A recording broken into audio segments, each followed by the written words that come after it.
Bismillah. Assalamualaikum warahmatullahi wabarakatuh. Alhamdulillah, selalu saja kita memuji Sang Pencipta Allah atas segala nikmat yang dilimpahkan kepada kita dengan penuh harapan bahwasanya Dia akan membalas kita dengan menambahkan selalu nikmat yang sedang kita butuhkan tersebut. Selanjutnya kita panjatkan salawat dan taslim kepada Nabi besar Muhammad sallallahu alaihi wasallam sebagaimana Allah telah memerintahkan kita untuk mengucapkannya dan sebagaimana Allah juga telah melakukan atau mengirimkan salam tersebut bersama dengan para malaikatnya. Lanjutkan pada buku kita kumpulan doa dalam Al-Quran dan Al-Hadith, dan kita masuk sekarang ke pasal atau bab ke-32, masalah doa kunut untuk witir. Salah satu yang sangat ditekankan dalam Islam adalah setiap muslim dan muslimah menutup malamnya dengan sholat witir. Jumlah minimalnya 1 rakaat. Dan saking banyaknya dalil yang memerintahkan masalah itu, sampai-sampai Abu Hanifah rahimahullah mewajibkan untuk para pemegang atau pengikut madhabnya untuk mengerjakan witir. Dan itu mereka kerjakan setelah sholat ba'diyah isya. Dan kemarin sempat kita jelaskan masalah itu ya. Kalau seseorang itu yakin dia akan bangun tengah malam nanti sebelum subuh, maka lebih afdal dia kerjakan sholat witirnya di akhir malam menjelang subuh. Tapi kalau dia khawatir tidak bangun karena bukan kebiasaannya sholat tahajud, sesekali saja pada saat memang dia lagi luang atau dia terbangun, maka sebaiknya dia witir setelah ba'diyah isya sebelum tidur. Dan ini yang lebih afdal bagi dia karena tujuannya supaya tidak ketinggalan witir. Makanya Abu Hurairah radhiyallahu anhu berkata, aku diwasiatkan kasihku Rasulullah SAW untuk mengerjakan 3 hal tidak pernah aku tinggalkan. 2 rakaat sholat duha, kemudian berpuasa 3 hari setiap bulannya, dan aku tidak tidur malam hari kecuali aku sudah tutup dengan witir. Juga Nabi SAW menunjuk atau menanyakan kepada Abu Bakar, kapan kau witir hai Abu Bakar? Abu Bakar mengatakan, di awal malam ya Rasulullah, setelah sholat ba'diyah isya maksudnya. Lalu Nabi SAW bertanya kepada Umar, kapan kau witir hai Umar? Umar mengatakan di akhir malam ya Rasulullah, maksudnya menjelang subuh gitu. Maka Nabi SAW menunjuk Abu Bakar sambil berkata, orang ini mengambil agamanya dengan kehati-hatian. Kemudian menunjuk Umar sambil berkata, orang ini mengambil agamanya dengan ketegasan. Artinya dua-duanya dibolehkan gitu. Ini sholat yang semestinya dijaga. Bahkan Nabi SAW tidak pernah meninggalkan pada saat mukim ataupun safar.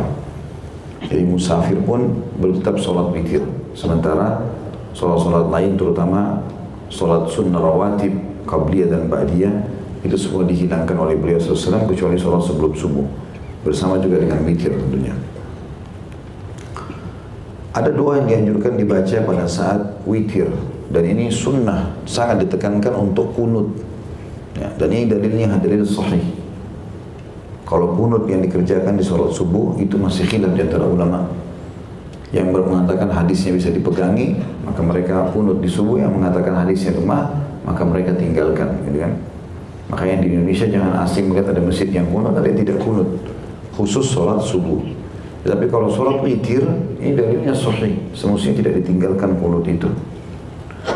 Doa kunut ini Nabi SAW ajarkan kepada cucunya Hasan radhiyallahu anhu yang bunyinya, Allahumma hdini fi man hadait wa afini fi man afait wa tawallani fi man tawallait wa barik li fi ma a'tait wa qini syarra ma qadait fa innaka taqdi wa la yuqda alaik fa innahu la yadhillu man walaita wa la ya'izzu man adait tabarakta rabbana wa ta'alait.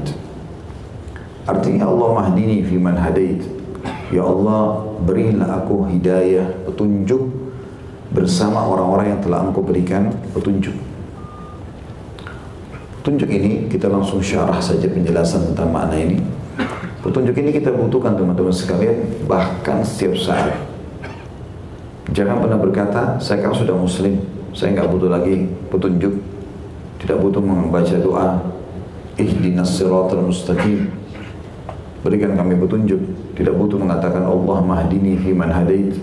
Ini pemahaman yang keliru, hanya karena merasa dirinya sudah muslim. Kalau bukan karena petunjuk dari Allah Subhanahu wa taala, Anda tidak akan duduk di sini.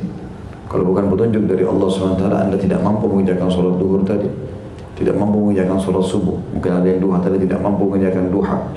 Bahkan kalau bukan karena petunjuk dari Allah Subhanahu wa taala, telinga Anda tidak akan mendengar nasihat ini. Hati Anda tidak akan tersentuh untuk bisa menerimanya. Dan petunjuk, kalau Anda tidak diberi petunjuk, Anda tidak akan bisa mengamalkan ilmu itu setelah mendengarkannya. Anda tidak akan pernah bersedekah kepada orang miskin yang Anda lewati di depannya, karena tidak ada petunjuk. Makanya kita selalu baca dalam surah Al-Fatihah, ihdinas siratal mustaqim, ihdinas siratal mustaqim. Tunjukkan kami jalan yang lurus. Karena kata ulama, manusia butuh petunjuk setiap saat, bukan hanya sekali. Kenapa teman-teman baca doa mau makan, setiap mau makan? Kenapa enggak sekali seumur hidup? Muslim, ya bismillah, seumur hidup saya, habis. Setiap kali mau makan. Kenapa kita enggak baca alhamdulillah sekali saja habis makan? Kenapa harus setiap habis makan? Kenapa enggak baca sekali seumur hidup doa mau tidur? Kenapa enggak baca sekali seumur hidup doa bangun tidur? Kenapa enggak baca sekali seumur hidup doa biologis misalnya? Atau doa pakai baju, buka baju, masuk kamar mandi, keluar kamar mandi, banyak sekali. Karena memang kita membutuhkan itu setiap saat. Allah Subhanahu wa taala memerintahkan kita itu. Makanya doa ini dianjurkan dibaca selain dalam Al-Fatihah, ihdinas siratal mustaqim, yang kita baca selalu dalam sholat wajib dan sholat sunnah. Maka kita juga baca di witir, penutupan sholat kita. Minta agar Allah selalu berikan petunjuk apa yang kita mau kerjain sesuai dengan petunjuk dari Allah Subhanahu wa taala. Potongan yang kedua, wa'afini fi man afait, dan berikanlah aku keafian atau keselamatan atau kesehatan bersama orang-orang yang telah engkau beri keafian atau keselamatan pada mereka. Jadi kalau seandainya ada masalah yang sedang dihadapi, sebagaimana ada hamba-hambamu soleh kau berikan jalan keluar, berikan juga aku jalan keluar.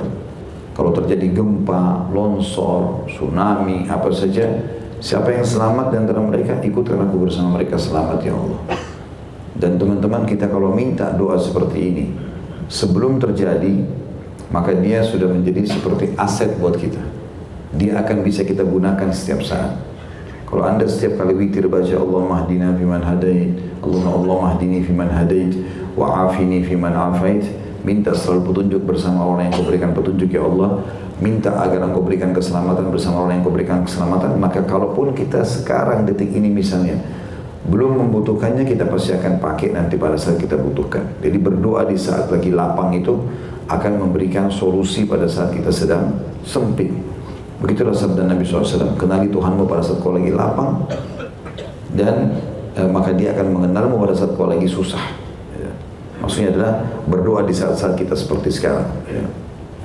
Kemudian watawallani fi man tawallait, lalu urusilah aku bersama orang-orang yang telah engkau urus. Makna tawalla, mengambil alih. Ambil alihlah semua kebutuhanku ya Allah, sebagaimana engkau mengambil alih kebutuhan orang-orang yang telah engkau penuhi kebutuhan mereka. Jadi kalau aku mau makan ya Allah, mudah. Kalau aku mau minum ya Allah, mudah. Aku mau berpakaian ya Allah, mudah. Aku mau menikah, mudah. Aku mau bekerja, mudah. Semuanya mudahkan. Nah, makna di sini tawallani artinya ambil alih urusanku semua bersama dengan orang-orang yang telah engkau urus mereka. Potongan keempat, wabarik li fima a'taita, diringkas a'tait. Wabarik li fima a'tait artinya berilah keberkahan pada apa yang engkau berikan kepadaku. Artinya di sini keberkahannya pencukupan. Kalau aku makan, jadikan cukup. Kalau aku minum, jadikan cukup. Kalau aku punya pasangan, jadikan cukup. Selalu begitu. Itu namanya barik li fima a'tait. Berkahi apa yang kau berikan. Bisa juga bermakna apa yang telah engkau berikan ya Allah, ya, tinggalkanlah bersamaku selama waktu yang telah engkau izinkan. Maksudnya kalau aku beli baju, biarkan aku nikmati sampai waktu yang lama. Itu namanya berkah juga. Ya, kalau aku punya makanan, aku tidak pernah kehabisan stok, dan seterusnya. Yang kelima, waqini syarra ma qadait, dan juga lindungilah aku dari keburukan apa yang engkau tetapkan. Penyakit, musibah, bencana, gitu kan. Aku minta ya Allah, selamatkan aku. Kini itu, ya itu artinya selamatkan aku dengan tanpa ada mara bahaya. Jadi misalnya kalau ada tsunami, kita lari, kita nggak akan jatuh, kita tidak akan kehilangan harta. diselamatkan dalam kondisi aman semuanya. Yang keenam, fa innaka taqdi wa la yuqda 'alaik. Sungguhnya engkaulah yang memutuskan dan tidak diputuskan terhadapmu. Innahu la yadhillu man walait. Sesungguhnya tidak akan terhina orang yang engkau bela, dia pasti dia menang. Wa la ya'izzu man 'adait, dan tidak akan mulia orang yang engkau musuhi. Tabarakta rabbana wa ta'alait. Maha suci dan maha tinggi engkau, wahai Tuhan kami. Hadis ini diriwayatkan oleh para penulis ahli sunan yang 4, maksudnya Abu Dawud, Tirmidzi, Ibnu Majah dan An-Nasa'i, juga Ahmad, Ad-Darimi, Al-Hakim dan Al-Baihaqi.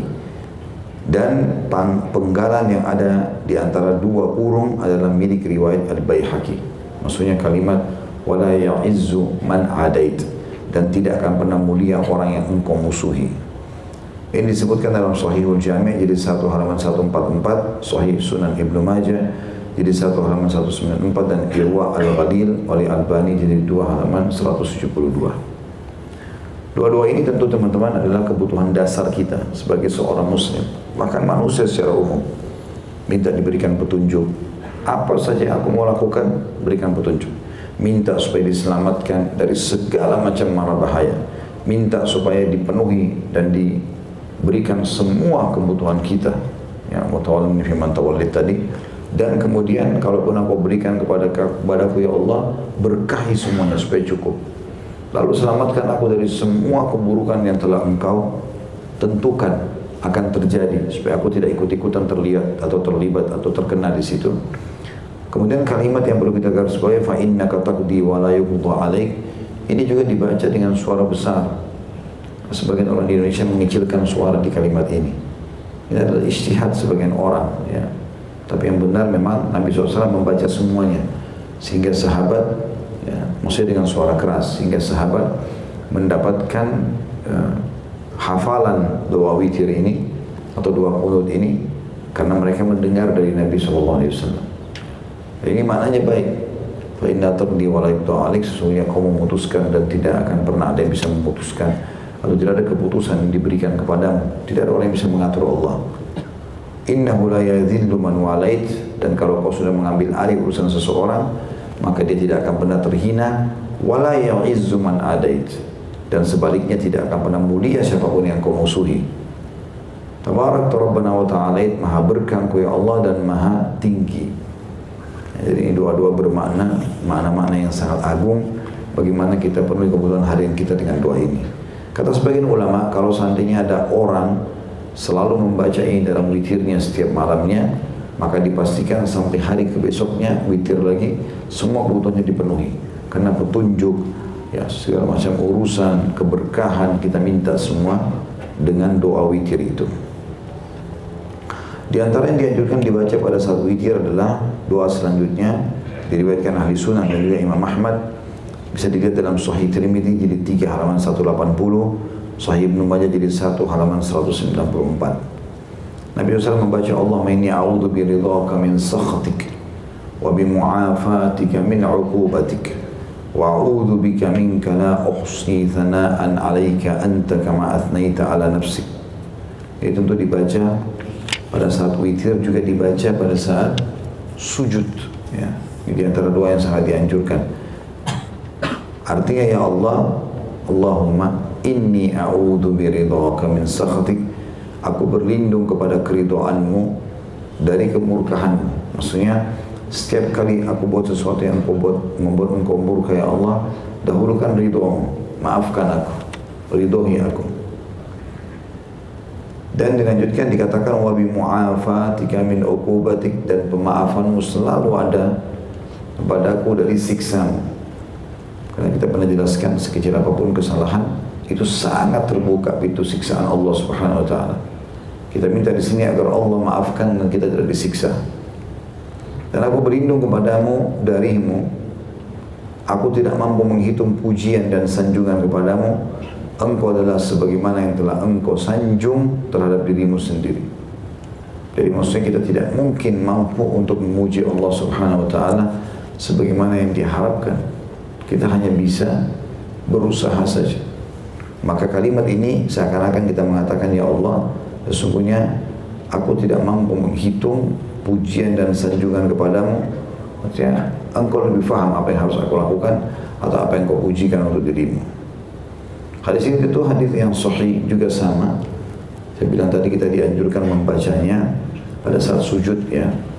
Dan ini doa yang luar biasa teman-teman. Kalau ini insya Allah tidak ada di sini, tapi kalau ada di antara anda yang berbuat maksiat kepada Allah SWT, ulang-ulangi doa ini. Kata sebagian ulama, orang yang rutin mengulangi doa ini maka dipastikan tidak datang hukuman pada dia. Karena dia bilang, Allahumma inni a'udzu biridhaka min sakhatik. Ya Allah, aku memohon berlindung dengan keridhaanmu dari kemurkaanmu. Artinya lebih baik kau ridhoi aku daripada engkau menyiksaku. Dan Allah Maha mendengar. Begitu juga wa bi mu'afatika min 'uqubatik, dan pemaafanmu dari siksamu. Kalau misalnya aku buat dosa, jangan siksa aku. Wa a'udzu bika minka, dan aku berlindung kepadamu ya darimu. Maksudnya jangan sampai nanti aku melakukan perbuatan yang membuat kau marah, akhirnya aku dihukum. La uhsi thana'an 'alaik, aku tidak akan pernah membatasi puji-pujian untukmu. Anta kama atnaita 'ala nafsik, sebagaimana engkau telah memujikan untuk dirimu sendiri. Artinya kalau sampai doaku ini tidak bisa diterima karena pujiannya kurang, jadikan cukup pujian tersebut. Dan juga dengan doa yang terakhir dalam buku kita ini berhubungan dengan witir saja dulu ya. Hadis riwayat Baihaqi dalam Sunan Al-Kubra, dan beliau mensahihkan di jilid 2 halaman 211. Kata Nabi SAW, bacalah Allahumma iyyaka na'bud wa laka nusalli wa nasjud wa ilaika nas'a wa nahfidh wa ilaika nas'a wa nahfidh wa ilaika nas'a wa nahfidh wa narju rahmatak wa nakhsha adhabak inna adhabaka bil kuffari mulhiq. Allahumma inni nasta'inuka wa nastaghfiruka wa nuthni 'alaika al-khair wa la nakfuruka wa nu'minu bik wa nakhda'u laka wa nakhla'u min man yakfuruk. Yang artinya, ya Allah, Allahumma iyyaka na'bud, hanya kepadamu lah kami menyembah, wa laka nusalli wa nasjud, dan hanya kepadamu pula kami mendirikan solat atau karenamu kami solat dan juga bersujud. Wa ilaika nas'a wa nahfid, dan kepadamu, hanya kepadamu kami berusaha dan bersegera untuk beramal. Narju rahmatak, kami sangat berharap dengan perbuatan semua itu rahmatmu. Wa nakhsha adzabak, dan sekaligus kami takut terhadap siksamu. Dan ini sebuah kaidah sederhana dalam ibadah, di dalam Islam. Kita dianjurkan mengimbangi ibadah kita dengan khauf dan roja. Takut akan hukuman Allah, dan roja berharap Allah berikan pahala maksimal. Di sini kita katakan kami berharap rahmatmu, sekaligus kami takut pada siksamu. Dan sesungguhnya siksaanmu terhadap orang kafir pasti akan datang. Allahumma inna nasta'inuka wa nastaghfiruk, ya Allah kami selalu memohon pertolongan kepadamu dalam semua kegiatan kami. Wa kami memohon ampun juga kepadamu. Wa nuthni 'alaikal khair, dan kami pasti memberikan pujian kebaikan kepadamu. Maksudnya keputusanmu apapun, kau menunda mohon ampun, mengampuni kami, kau menunda hajat-hajat kami atau menolong kami, atau kau menyegerakannya, tetap kami memujimu. Wala nakfuruk, dan kami tidak akan pernah kufur terhadap nikmatmu. Wa nu'minu bik, dan kami tetap akan selalu beriman kepadamu. Wa nakhda'u lak, dan kami selalu tunduk kepadamu. Wa nakhla'u man yakfuruk, dan kami mencopot atau menjatuhkan orang-orang yang kufur kepadamu. Maksudnya kami tidak akan pernah berteman sama mereka kalau mereka terang-terangan memerangimu, ataupun kami tidak akan pernah memberikan jabatan kepada mereka, atau kalau mereka sudah punya kedudukan maka kami tidak akan mendukungnya. Ini 3 macam doa yang dibaca pada saat witir, ya, pada saat witir.